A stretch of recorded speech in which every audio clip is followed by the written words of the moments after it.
I'm going to say something very controversial here, so be prepared when I say I'm not going to support Black Ops 7. I know some of you are ready to click off this video and maybe send some hate comments my way, but that won't change my mind regardless how much backlash I might receive. With all jokes aside, I honestly think BO7 might make less money compared to other CODs in recent years. Many people have said this year after year, but this time I honestly think it'll happen. The Black Ops franchise holds near and dear to my heart. I grew up with BO1 and 2 in elementary and BO3 during middle school and high school. While BO3 has more or less a good campaign, the multiplayer and zombies were pretty good. If we're talking about the Brecci nerf post-launch of the game, of course. The Zombie Chronicles are still active, albeit a bit hard to join public maps on certain ones, but for the most part, there is still a passionate community online for its zombies. BO1 and 2, no need to be introduced. Everyone and their grandma knows that these two are some of the best titles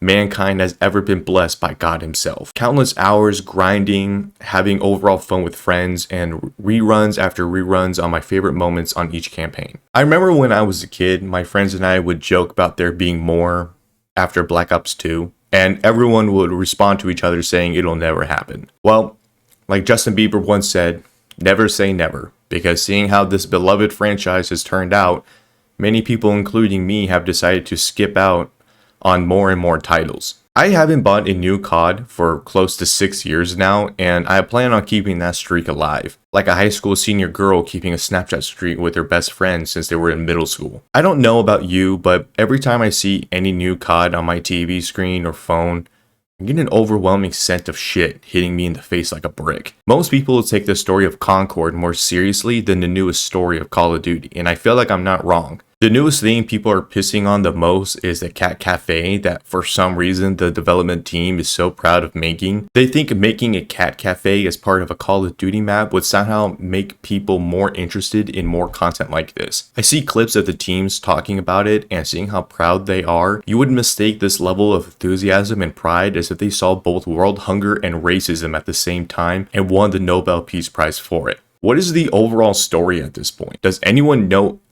anything without actually having to sit down and Google together the overall plot that stretches across 7 games? Final Fantasy has like, 20 titles or something, and yet there are more people out there that know the stories, and that's not good. A sequel of a game should be treated as like a TV show of a second season or a sequel to a movie. There has to be a good solid reason why a sequel to anything has to exist. It's clear to me that Activision and all the devs have no real passion anymore, and all the creative juices are completely drained. And guess what?